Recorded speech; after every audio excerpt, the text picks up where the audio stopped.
Okay. Well, thank you everyone for coming to the third meeting for the Newton Road Corridor Study Advisory Committee. My name is Austin Gray, project manager for the study. We have a few things to talk about in today's meeting, primarily feedback from the public workshop that we had at the beginning of the month, as well as going through our draft recommendations list. For that, we'll do some just some housekeeping items. Every presentation the department does, we start with our mission statement, which is to provide excellence in transportation for every trip, every mode, every dollar, and every one. We're also including before I get to the safe system slide, we also show the traffic fatalities for the year to date so far. So as of yesterday, we're at 21 fatalities for the year, decrease from this time last year and this time 2 years ago, which is great. You know, the green is trending in the right direction, but ultimately the goal is always zero, especially now as the weather warms up. You know, we're more likely to see, more speeding, more aggressive driving, things like that. So just a reminder to do all those things that you know are the right thing to do when you're out driving on the roads. We also continue, or a new slide that you'll be seeing in presentations from the department is this slide on the safe system approach. So this is a formal policy that the department has now adopted. That is a new framework for how we are formally trying to think about projects. And this is kind of an approach that we've been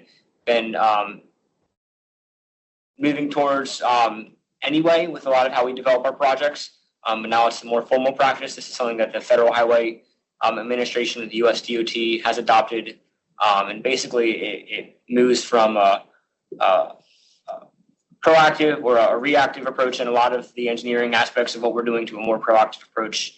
You'll see around the outside of the circle are kind of the principles, and the inside, the different spokes of the wheel, are kind of the means of implementing those principles and the objectives. So, safer people, safer vehicles, safer speeds, safer roads, and then improving post-crash care are all the components of this system. And hopefully you start to see some of that and kind of get a feel for what it means to implement this system as we talk about different recommendations and alternatives when we put this forward at the end of when we get to them in this meeting.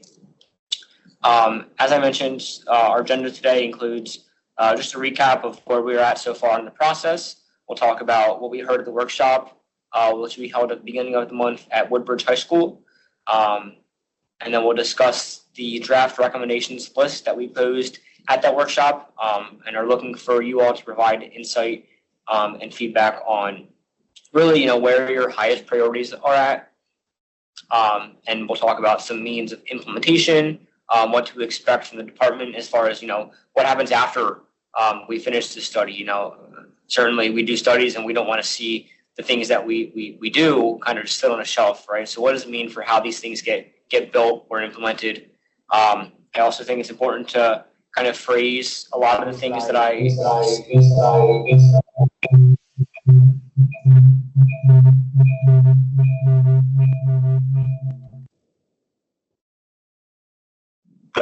bounced out and back at him. I think it was my mic feeding on itself. Sorry about that. We were having some audio feedback.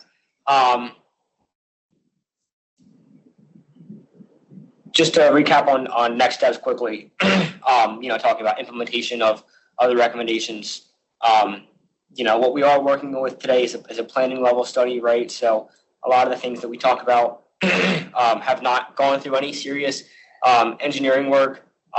We've not had any serious conversations about what it would look like to acquire property, but if it will be necessary, right? We've not had any serious conversations about any kind of construction schedule for anything that would require that. So I just say all that to make people aware that, we're not coming out to properties, next week or next year even with a lot of the recommendations that requires, more serious work. These things take a lot of time to move through the project process. And, some things move quickly, some things move slowly, some things go through the process faster, some things move through it slower. But certainly, there are plenty of opportunities as things move through that process for folks to stay engaged and stay involved with a particular project should it move forward from the study and the recommendations that we produce. And as always, if you have any questions or comments during the meeting, please speak up. We don't have a full list in front of us, or at least easily able to see you all. So if you could just speak up and introduce yourself as you're speaking, that would be helpful so we can keep track of who's talking and what you're saying. All right. And I'm going to walk us through the rest of the presentation. We will have discussion and you'll hear more as we go along. And then if there are members of the public that would like to comment, we do have time allocated at the end of the meeting for that. So I'm Andrea Trabelsi, part of the project team coming from the consultant side, Whitman Requart and Associates, and you have several others in the physical room here and virtual room from the team. We're going to move along pretty steadily because now we're at our third stakeholder advisory committee meeting, so it's pretty routine here. I think we want to save the most time for the recommendations and having our discussion. You all know yourselves. Here's the list of the stakeholder committee and roles. We really just at this point want to thank you for your involvement, for your input, for your information, for your reaching out to the community to help us get participation at the workshop and so on. So thank you. And this is the last stakeholder advisory committee meeting that we've planned. However, we encourage you to continue staying involved as the study concludes, as things move forward, moving toward implementation in some cases potentially. And then also several of you are on the Coastal Corridors Monitoring Committee, which is an effort that's ongoing that covers the broader area surrounding Newton Road and beyond from Maryland, the Maryland state line over to SR1. So this is not the end, but moving toward the end of at least the study process. You are familiar with the study area, which is shown here, and the purpose overall. Our scope focuses on the near to midterm needs and opportunities we've seen. As Austin said, what we're going to be talking about here, and hopefully you've recognized through this process that safe system approach that he described earlier really is an important part of how we've come up with these recommendations, hence conversations around safety a lot and crash data and those types of things. So in addition to safety and crashes, we've also focused on the importance of freight, agriculture in this corridor, and by extension of those things or under those things, circulation and safety, and then further extension, multimodal access, which includes freight and trucks, but also other potential users of the roadway and corridor. So you'll see these things emphasized in the material that we are going to be going through. And by the way, while we're going through these early slides, there was an email that was sent around to the Stakeholder Advisory Committee members that contains a spreadsheet, and that is going to be what we focus on. So you might want to get that out, see if you can open it up, and just have it handy, because who knows how well the computer screen will, display it for you. So it's always helpful to have your own copy at hand. You can see here that we are kind of winding down. We're toward the right-hand side of the screen, having just completed the public workshop and working with you on draft recommendations. Now we're moving toward refining those recommendations, preparing the report, and then we intend to present kind of the results of the study at the Bridgeville Commissioners meeting, either in May or June. Let's see. Did I skip one? No. All right, so to give a quick summary of the workshop, we had a good, robust turnout in person. I think it was pretty healthy. We had about 20 participants, and we started off the evening with several young people from the community, which we always like to see. We had reached out to the Future Farmers of America students, and they came out and expressed their perspectives, and we did a little bit of information exchange, but that's what you see in some of these photos. And so we got some information, some input from them. We also had a variety of property owners, residents, community members, and other stakeholders. So again, totaling about 20 people, which was pretty decent, honestly, for a workshop like this. Not as robust online participation, actually, one survey completed, and so we've reflected that information in the summary here. So this reflects kind of all of the feedback, not just the workshop, but a little bit more a synthesis of the feedback from the workshop, the survey, and then what we've heard from the stakeholder group. So I don't think any surprises here. You know, we've heard priorities are supporting circulation of Newton Road as a bypass of the town, supporting freight and the agricultural vision and needs for the corridor, speed enforcement, shoulders. In general, we heard were mostly supported. There were a few concerns that were raised at the workshop. Potential for actually increased speeding when you add shoulders and make the road wider.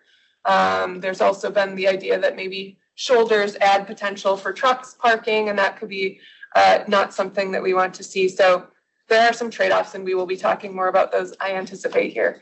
And then US 13 intersection and things that we have discussed at previous meetings. And this map just shows you a summary of where the different recommendations are along the corridor. That was part of the workshop. So now to really roll up our sleeves and go into those recommendations, the draft recommendations. I will be sharing the screen with that attachment I was referring to just a moment ago, but if you look at it right now, you'll see some color coding. And the first page has gray. The color coding really associates with the recommendation types. So amongst the roughly 14 recommendations, there are these 5 types. Most of them are of a type that would be following up with next steps under existing operations. That's gray. The second type is meaning that the next step would be need some additional study. Blue. Green, the third type is, there was just one recommendation that falls in that category. That requires an actual CTP line item. CTP stands for Capital Transportation Program, and you'll hear a little bit more about what that implies in a moment. 4, the red color, that's really more a long-term type action that could be considered monitoring. So that would really pivot over to the Coastal Corridors Monitoring Committee. And then 5th is an other category in purple, and those are things like policy oriented or some coordination with county or municipality. I will pause before we dive in. So maybe I'll keep moving for a second and then I'll pause, and if anyone has questions, would be happy to entertain and respond. So how did we arrive at our draft recommendations? We kind of, with you all, got through steps 1 through 3. Once we got those draft recommendations together, we prepared the material for the public workshop, which also, by the way, those materials were posted online, and sought feedback. So we received public and stakeholder feedback. We also did some additional performance evaluation, and that is reflected in the spreadsheet that we're going to go through. So we looked a little bit more, and that's what we have to share in addition today. Our remaining step then is to finalize things, maybe adjust, do some refinements here, think about priorities, think about how phasing might help lead to implementation, and identify next steps. The factors that kind of are reflected in the performance evaluation columns shown in this lower portion of the slide really are safety for reasons previously stated, and of course for the feedback based on feedback we've received, congestion and circulation, the idea of agriculture, freight, this corridor being focused on those 2 things, as well as other general economic development that's associated. Community quality of life objectives, that's a little bit maybe more nebulous, but kind of tried to consider what other feedback we've heard and what other impacts there might be, and then cost. And so cost is a column we've also done a planning level estimate for, so kind of orders of magnitude, as Austin said. We have not done detailed engineering, we haven't done surveying, so it's an informed but not precise estimate that's helpful to understanding how we weigh these options, and cost certainly is a factor that has to be kept in mind. There are, as I think we all know, limited resources rather, and so that'll be part of the discussion here too. Just a few more things before we actually dive in to discussion in the spreadsheet. So I just mentioned cost and funding. To the right-hand side of this slide, you see some different potential funding mechanisms. I did just mention the Capital Transportation Program, and that's done every couple years, every 2 years. And currently, actually, this is the time at which this year is an update year. So that's potentially a possible funding source where recommendations from the study could potentially be submitted to that. National Highway Freight Program, we've talked about that being a designation potentially for this corridor, and so that actually could also be helpful in funding. Community transportation funds are through legislators, and maybe a resource for some of the lower cost items or potentially supporting some of the other items. Transportation Alternatives Program, and then other, which it sometimes means, we could go after grants. The grant realm these days is not looking, it's looking a little more bleak than in recent past, but still something to keep in mind. And then other implementation, whereby some of these recommendations really could be done under existing programs or collaborative, maybe policy change in education, as well as potentially private development could lead to implementation of some of these.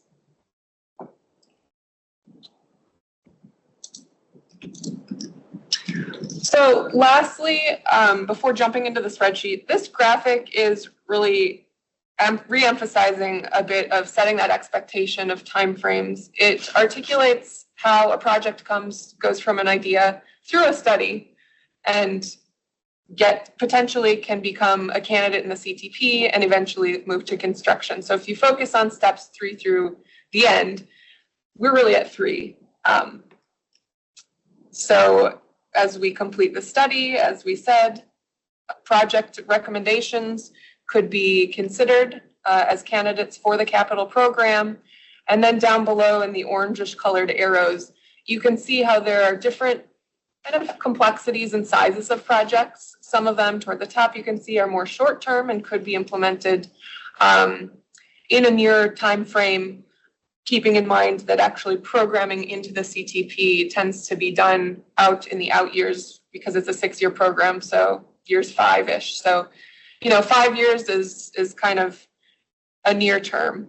And then beyond that, there are potentially other types of projects, increasingly complex or, large, that would fall into the midterm category. And I don't think we have anything here that would necessarily fit into the long term, but for context, it is hard to predict. So these are guidelines. And I guess I did summarize the CTP being updated every other year. So that process does evaluate and compare projects that are submitted as candidates from other sources across the state. So it's informed by a scoring system and evaluation, and ultimately not everything gets funded usually. So with that, why don't I pause? We can keep an eye on participants online. Any questions at this point? Andrea, Hi. can you hear me? Yes. I'm not sure who it is. If you could say your name, I can't see. Yeah, this is Rob Ryder with OA Newton. Hi.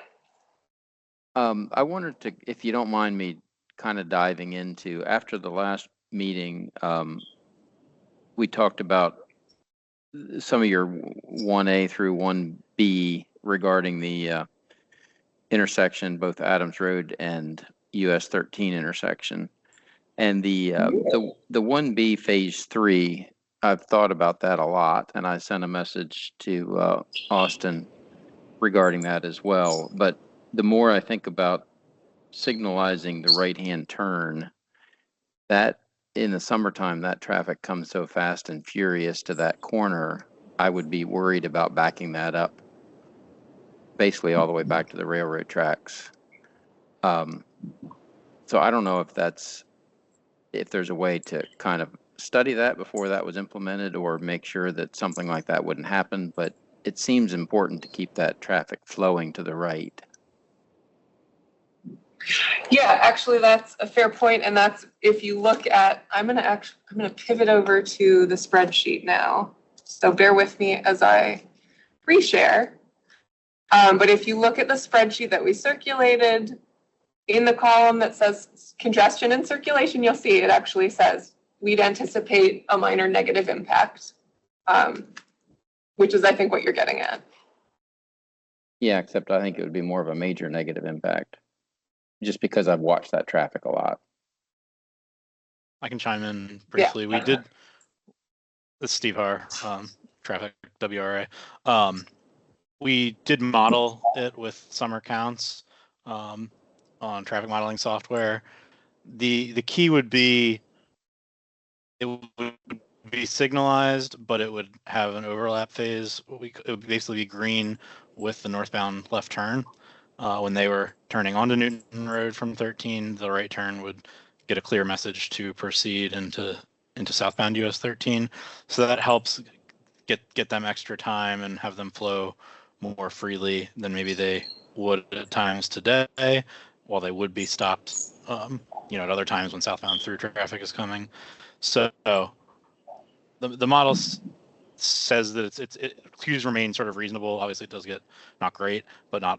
We're certainly not talking back to the railroad track. But I think, yeah, before we did anything final construction-wise, final design, we'd get sort of updated counts and observations and really hone in the model a little bit more. So yeah, you're right to have a concern there. We think it can be mitigated with sort of an extra signal phase to allow that turn to continue flowing, but certainly a concern. All right, thank you. Sure.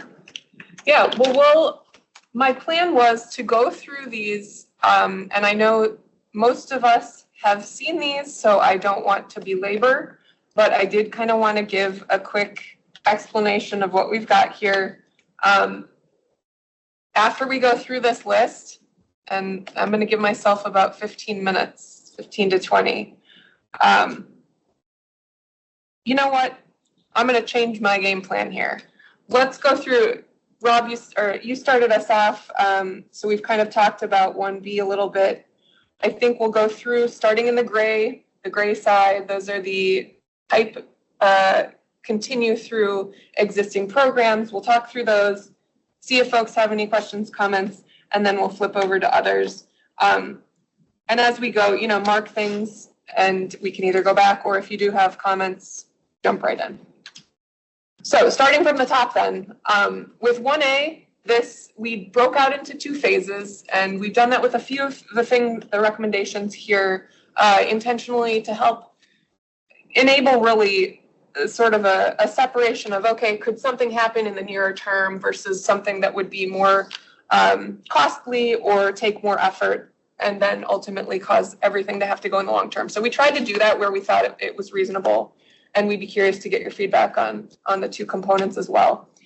So Adams Road coming from the north side of Newton on Adams Road toward Newton, that approach, we said for phase 1, consider adding pavement markings, relocating and upgrading stop ahead warning signs. That was oriented toward addressing concerns about drivers failing to stop, yield at intersection. When we do the performance evaluation, you look at the columns, we're looking at a minor benefit for intersection crashes, no impact really anticipated in the other categories, and the cost we would expect to be minor. Then, and so I'll just keep going, and if we want to revisit, we can circle back for sure. Phase 2 of that same issue could be enhancements to the Adams Road approach, such as consider adding oversized stop sign in a concrete channelized traffic island. That has minor benefit also to intersection crashes, and again, no clear impact for any of the other categories. That's a bit more costly. And by the way, the dollar sign, rough orders of magnitude, we're talking minor was kind of under 50K, the single dollar sign 50 to 200K, $2 signs 200K to 2 million, and $3 signs is above that. Okay, moving to 1B. So we already talked about the US 13 intersection phase 3 component. Back to phase 1. And I'll try to carry along here as well. Bear with me just a second as I freeze my screen. Okay.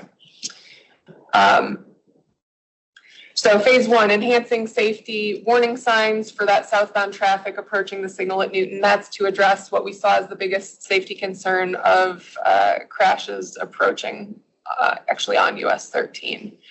That looks to be a moderate benefit for intersection crashes, no impact for the other categories, and that $1 sign,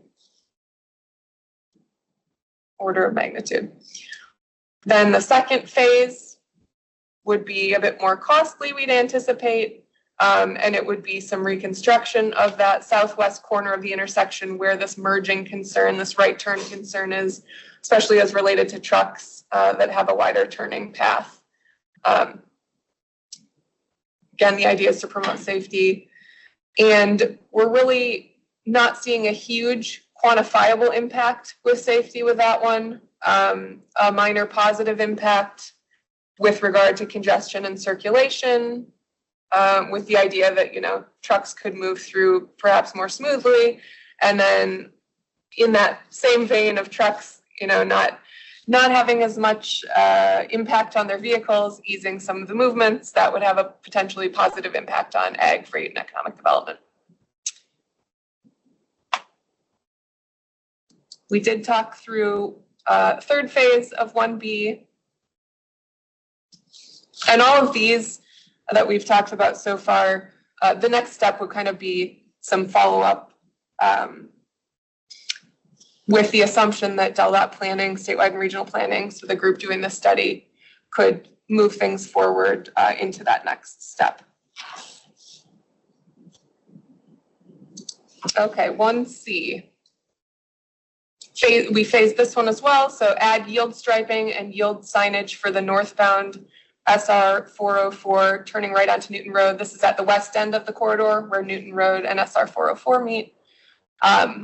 The idea here is to restrict truck parking and enhance safety of the traffic turning onto Newton Road eastbound. So safety emphasized here. We'd anticipate some minor benefit for that phase 1, minor positive impacts for trucks, truck circulation and circulation in general, and no clear impact necessarily on the others. The anticipated cost for phase 1 would be minor, just adding that striping and signage. Phase 2 then would be taking it a step further and considering additional enhancements, including a stripe median, an added shoulder with some adjustments to the eastbound lane on Newton Road to prevent that oversteering. And any of these, there's several actually that I have some graphics if there's, you know, additional questions. Most of them were presented. In fact, I believe, well, I shouldn't say all of them. We did not have visuals for the policy items, but several of them were presented in the materials at the workshop. So that's C, 1C.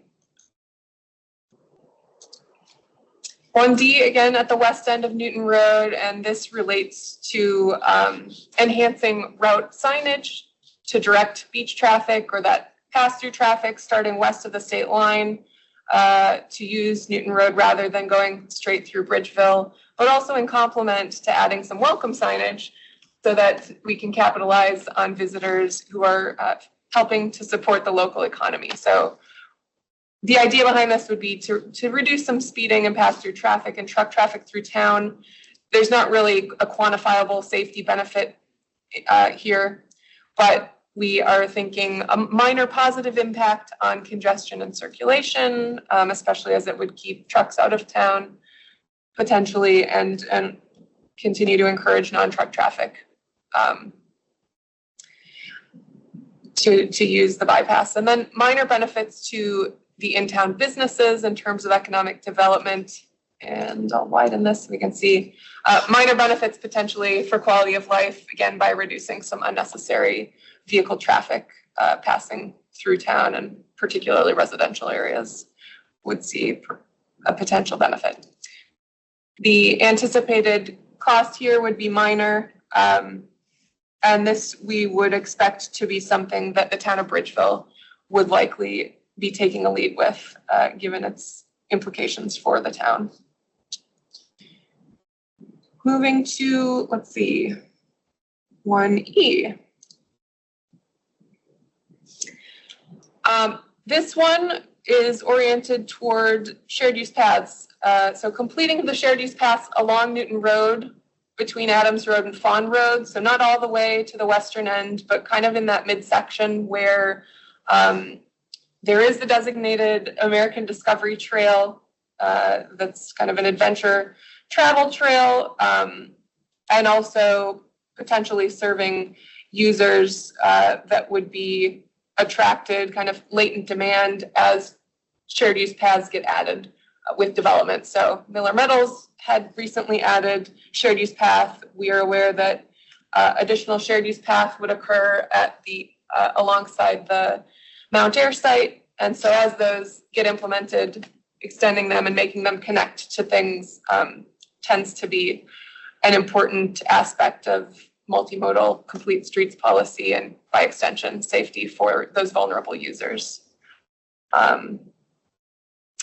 Also, as part of this, Bethany from the town had reminded us at a meeting that Bridgeville and Greenwood, connecting Bridgeville and Greenwood by a trail or pathway was part of a plan done actually several decades ago, I think, but still something that they would be interested in pursuing. So minor benefits in terms of safety, but squarely multimodal safety and especially for non-motorized users. And then congestion and circulation would anticipate potentially a positive impact with multimodal access and could be some mode shift. That would be long-term, I would anticipate.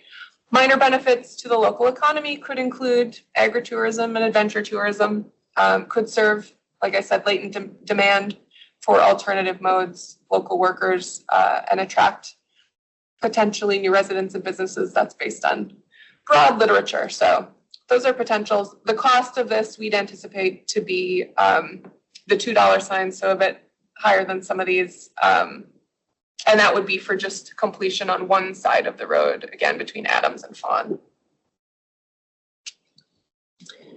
Moving on to 1F and G. These are associated with US 13, kind of the vicinity around there, US 13 and Fawn Road. Consider enhancements to signage to directing traffic there at US 13 and Newton Road. That is, again, that through traffic, non-local, and exploring the designation of Fawn Road and that Newton Road eastern leg as truck restricted, except local traffic. With the purpose being safety and circulation of fast-through traffic, especially during beach season, and also mitigating some of the local concerns about that pass-through freight truck traffic. Safety-wise, we don't see a quantifiable impact. Congestion and circulation, no clear impact in terms of keeping regional truck travel off Fawn Road. There may be some easing of access and safety for agricultural vehicles and local trucks, but likely nothing too significant. And then the agriculture freight economic development impact, also not clear, but you may imagine keeping trucks off Fawn Road may alleviate, again, the access for some agricultural vehicles and local delivery and local trucks. So could be a positive there. And finally, the community benefit to the local residents along Fawn Road. The cost of that one would be minor, and that would be some follow-up, particularly with that designation with other DelDOT divisions. Okay. I'm going to pause. Any questions, any comments so far? So this is kind of halfway through. I know we've got the back side of the handout or the second page of the handout has the colored 2A and onward. Okay. So with recommendation 2A, consider further study of lighting opportunities and safety benefits. Particularly, that would be oriented toward intersections. And that's what we looked at by reviewing and filling out a lighting evaluation form, which indicated that there would be some moderate benefit anticipated associated with nighttime crashes, of course. Congestion and circulation, we would not anticipate impact, and also no clear impact with economic development per se. The lighting could impact rural character potentially, depending on how much. So that's something to consider. And we would anticipate that would be multiple dollar signs, kind of a more significant order of magnitude, particularly for study and implementation. We, in preliminary review, would expect that utility infrastructure would be needed.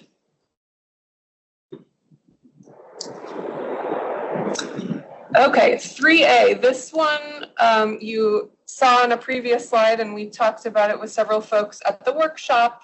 This is the adding shoulders throughout the corridor.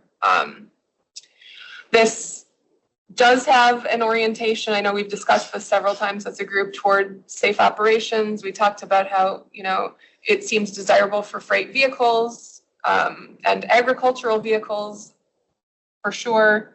And then just as a detail, while there is potential design guidance for some wider 8 to 10 foot shoulders, we had talked about what would be the implications of wider versus narrower, and that's kind of what came out of a performance evaluation. So anticipated safety benefit, some significant benefit as far as roadway departure and other types of crashes as noted here, fixed object, head-on, sideswipe. Moderate benefit in terms of all injury and fatal crashes. And then congestion and circulation, some minor positive impact may be anticipated. So with that, the slower agricultural vehicles that currently have to slow down, now they would have a place to operate and move more quickly without blocking the full travel lane.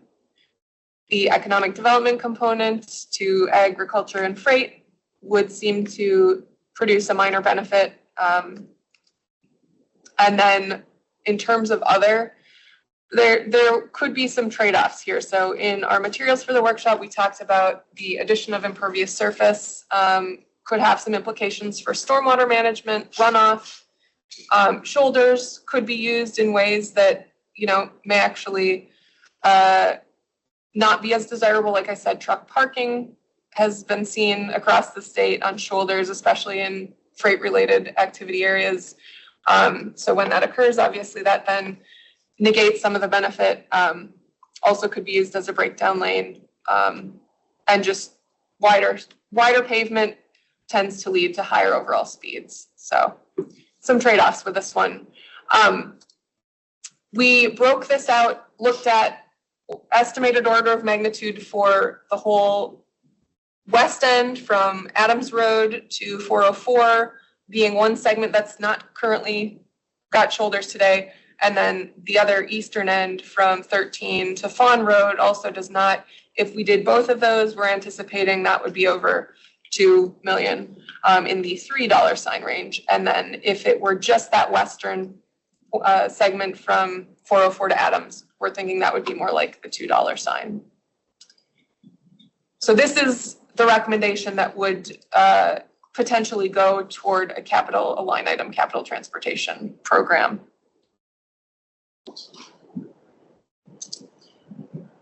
Okay, 4A, this piggybacks on that merge right turn from Newton Road to southbound US 13 concern that we talked about in 1B. So this is just a bit of a longer term strategy that could complement those, but there is a program called the Corridor Capacity Preservation Program under which US 13 is designated. And that basically the objective there is to separate through traffic from local traffic and minimize access points onto the main roadway. And so that would be something that could be looked at in the teachers' planning efforts under that program. So that would be longer term. And this is one that we would be bringing forth to the Coastal Corridors Monitoring Committee moving forward. This, again, as we saw with recommendations 1B, minor benefits anticipated based on reduced access.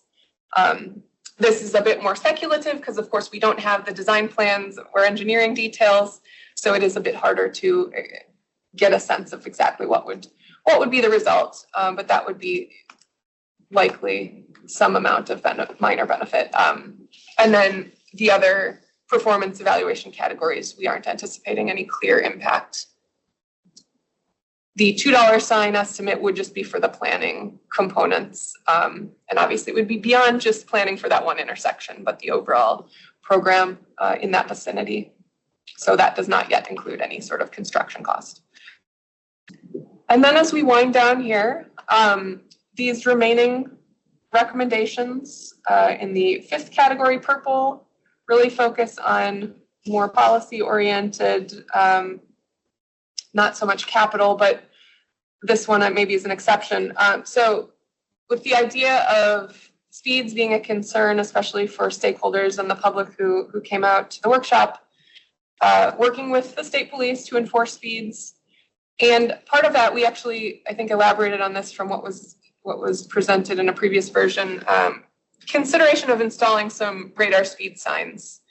And that could be what you see out on some roads, like a pictorial or a standard your speed is type sign, but it has the number show up, or in some cases it's literally a smiley face or a frowny face. Those are not necessarily strategies that are encouraged on this type of roadway, but DelDOT standard is, if it were something that the local legislator wanted to fund, for example, they would not stand in your way. So that's a possibility. And in doing so, it could be a way of also doing some data collection associated with speed. Steve, I don't know if there's anything else you wanted to add on that one, but we're anticipating for.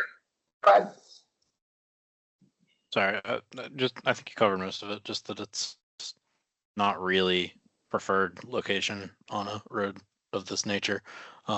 Still could see a benefit to speeds, might be more temporary than like a long-term, while it's out there, but yeah, it's be minor.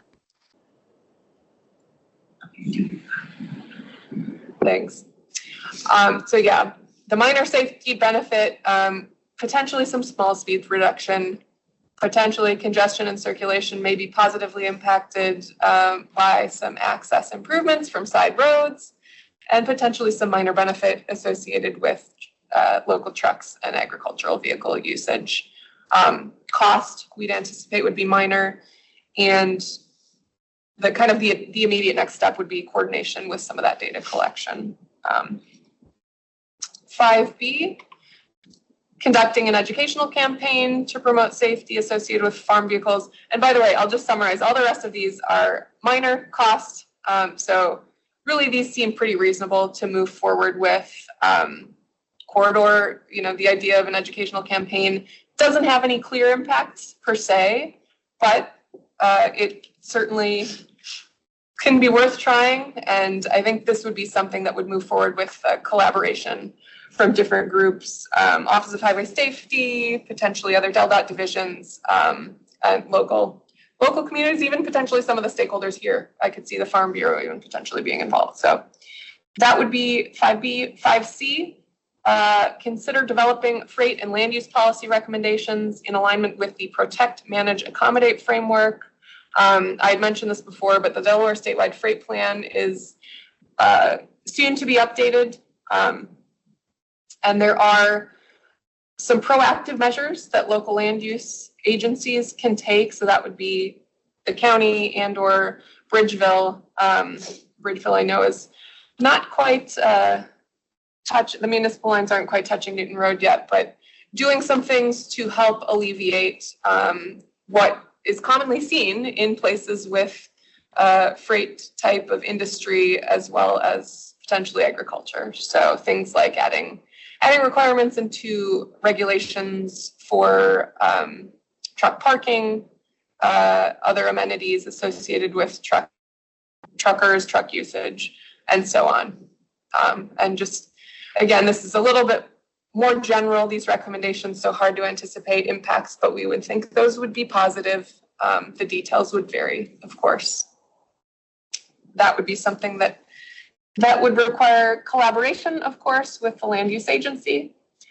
And then finally, this is pretty straightforward, and I expect this one is a no-brainer, but adding this corridor to the critical rural freight network, that's part of the National Highway Freight Network designation. And again, I said that really is something that helps potentially for eligibility for some funding, and just formally acknowledging this as part of that system and the importance to economic development, ag, and freight.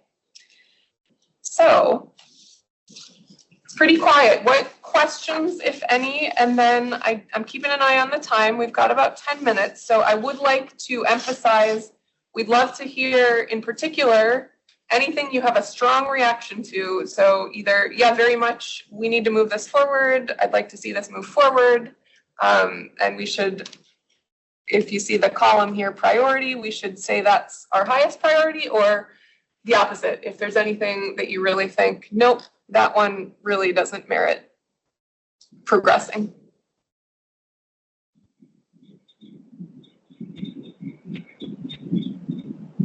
Don't all talk at once.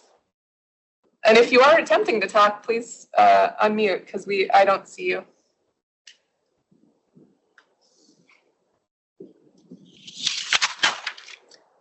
This is Rob.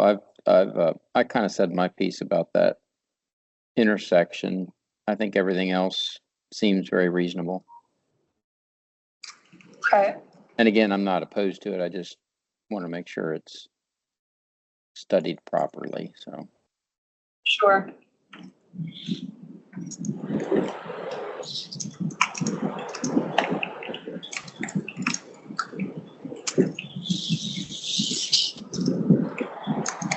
I'm going to wait for just another few moments. And if you want me to move the screen, if you don't have your spreadsheet handy, I'm happy to give you a chance. I know I moved pretty quickly, so thank you for bearing with that.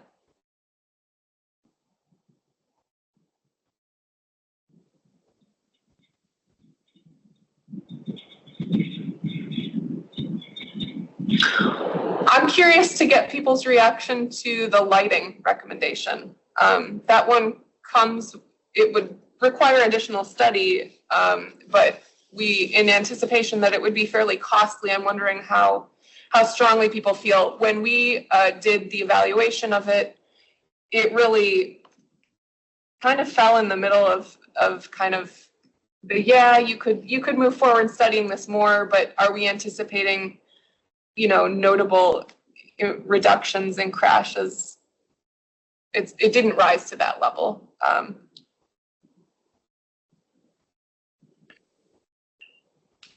Again, this is Rob. My opinion on that is I don't think it makes a big difference, but I don't. That's only just based on, it never seems that dark to me at these intersections, so I don't know if it would help.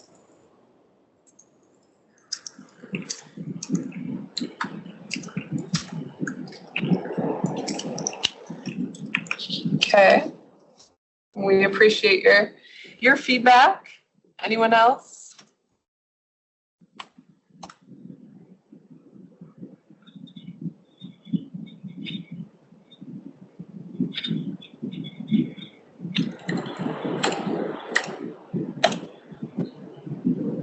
Yeah, this is Scott Hevener. I'm okay with what you're proposing. I don't have any objections. I agree with Rob that we certainly need to make sure that light is studied properly. And I would like to be, I guess, aware of any studies as they do progress, just to make sure if we have the opportunity for some comment on that, we can. Yeah, we'll note that. You'll certainly be hearing updates through the page through, as we present further at the Bridgeville Commission. And then thereafter, Austin, I would imagine you'll probably maintain some level of notification via the Coastal Corridors effort. So. Okay, thank you.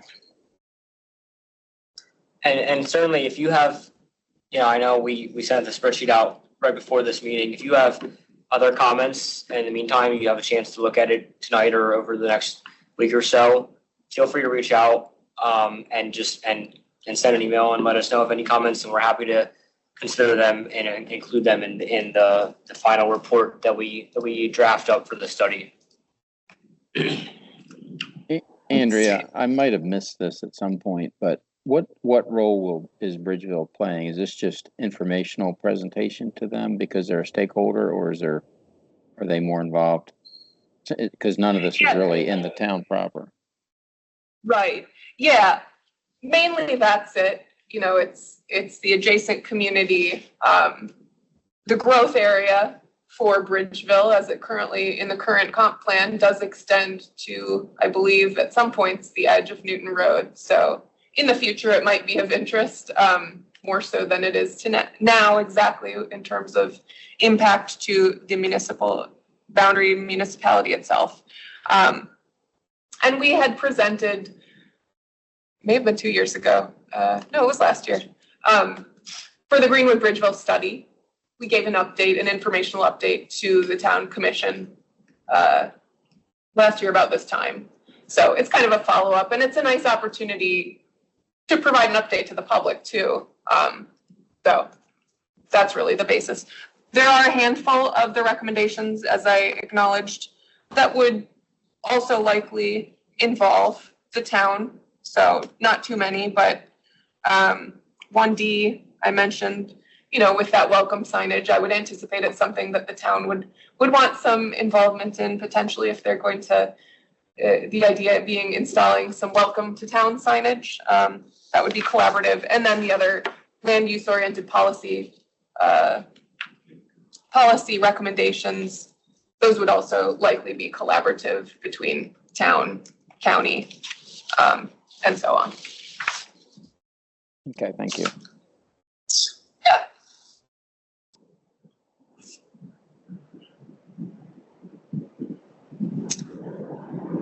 All right. Well, I'm glad Austin, I echo Austin's comment that please do, I know, you may not have had a chance to look through all of this in detail. So if you see something that you have a question on or a comment on, please do reach out to us in the next week. I had just one more slide that kind of sums up where things go from here. And then we'll just wind down for today. And we will want to follow up with Bridgeville to get scheduled. So that will be one action item. And we will be publishing the report, the draft report, on the project page, which is located on Dell.Interact, the study page, I should say, and have a comment period. Potentially, some of these could be submitted to this current CTP update candidate list for consideration. And then there, as you heard, there are some nearer term implementation actions that could happen, and some of them are a bit longer term, so there would be, more ongoing coordination involved. And finally, there is a Coastal Corridors Monitoring Committee meeting later this spring, and so we will be updating that group with the results of this study or the status of this study, including that one recommendation that's more a long-term monitoring 4A associated with the Corridor Capacity Preservation Program. So that is what we have. Any remaining questions before we open up to any public comment? So committee questions and then public comment if there is any.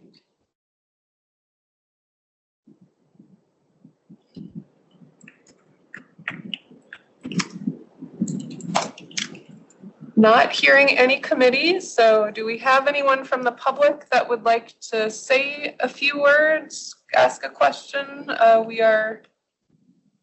You unmute and speak. Go ahead.